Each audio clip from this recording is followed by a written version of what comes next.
In a nightclub, the thumping music reverberated in the air as Sun Jun and the Black Phoenix gang were drinking and tossing bottles in frustration. They couldn't accept their defeat in the previous fight and the humiliation in front of Shen Zhao. Determined to avenge themselves, they swore to make Chao Tu pay. However, they knew that even if they teamed up, their combined strength wouldn't be enough to defeat Chao Tu. Then, the leader of the Black Phoenix gang, Hoak Hone, came up with a plan. He mentioned that they didn't need to fight directly, as they had heard that Le, a powerful figure, had returned. Sun Jun was surprised, as Le came from the Niem family. Hoak Hone wanted to ask Le for help, a decision that infuriated Sun Jun. He couldn't hold back his anger and shouted, "Are you out of your mind?" Hoak Hone calmly explained that 2 years ago, Le had mysteriously disappeared. It was rumored that Le had offended a more powerful figure, but the details were unclear. It turned out that Le had offended Tai Kok Tan. The next morning, Chao Tu arrived at his meeting spot with Shen Zhao, and she was already waiting for him.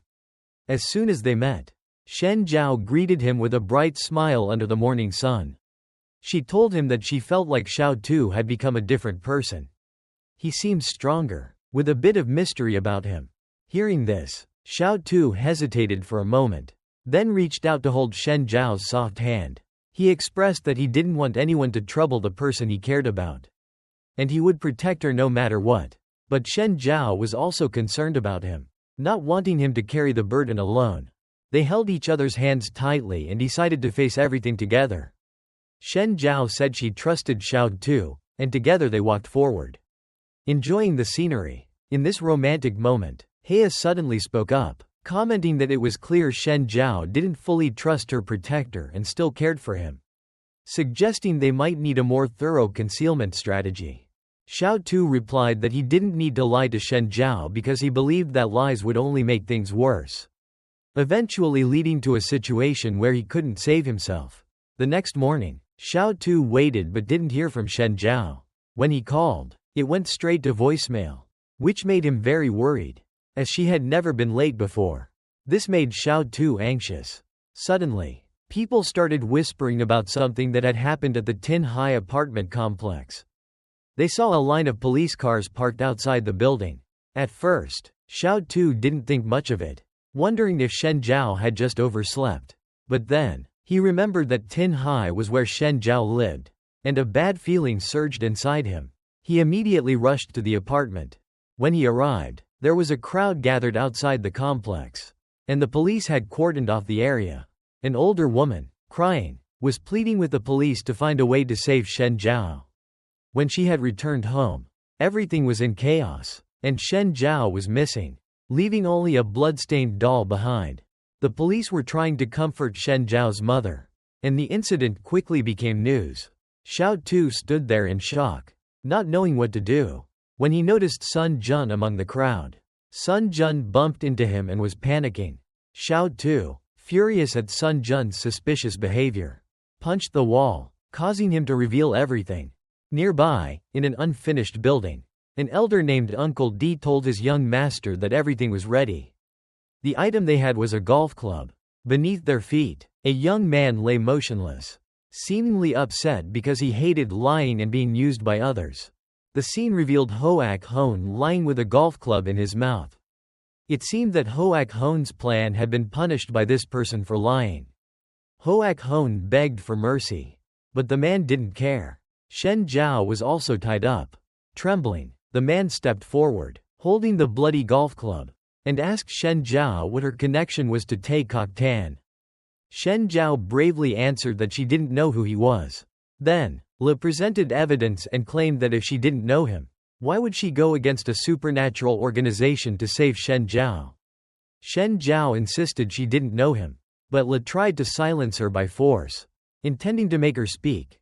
Luckily, Uncle D intervened, stopping Le and suggesting that if Tai Kok Tan really cared about Shen Zhao, he would have shown up by now. They believed that Shen Zhao was not as simple as she seemed and might be hiding a secret. For example, they speculated that she knew something about Tai Kok Tan's power. If they could lure Tai Kok Tan here, they might not even be able to defeat him. If they hurt Shen Zhao, it would only make Tai Kok Tan angrier. Uncle D proposed that they keep Shen Zhao alive as a trump card to pressure Tay Kok Tan. Le agreed to this. Uncle D advised Shen Zhao to cooperate and stay alive. And for Chao too. Sun Jun revealed that Hoak Hone had hired someone to kidnap Shen Zhao for revenge. And they even brought Le into the plot. Sun Jun told Chao too about the Li Mon ghost, which referred to a wealthy young man who had been beaten by Le. The young man called on a powerful uncle to help.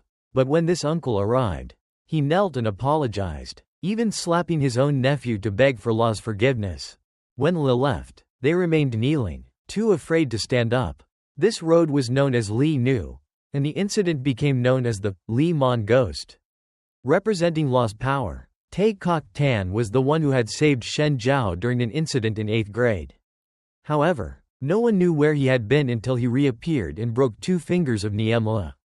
At that time, the Niem family issued a warrant for Tay Kok Tan but couldn't find him.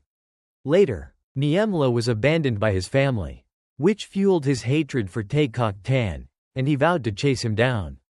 Sun Jun knew that the Black Phoenix gang was now facing the consequences for lying to Niem Le.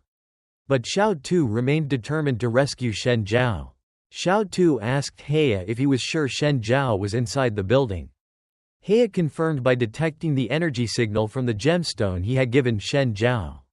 Meanwhile, Le was still worried, as he had the So Mo Sun Grand Master and the Marshal Dao Bok Van alliance on his side. Even if they couldn't defeat Tay Kok Tan, they might not leave the battle unscathed. Le confessed that he had invested everything in this venture. Suddenly, someone in the group claimed that Uncle D was speaking recklessly. He said that his master, So Mo Sun, never made deals with others and had come to exact revenge, not to serve Le's group. The man was called Tu Sun. Le laughed softly and said that as long as they killed Tay Kok Tan, they could do whatever they wanted. Chao Tu, meanwhile, entered the building alone. Heya detected 7 sources of extraordinary combat energy. Fortunately, the gemstone fusion process in Heya was almost complete and would finish in 30 minutes. Le's disciples reported that Chao Tu was entering the building, and Le became excited.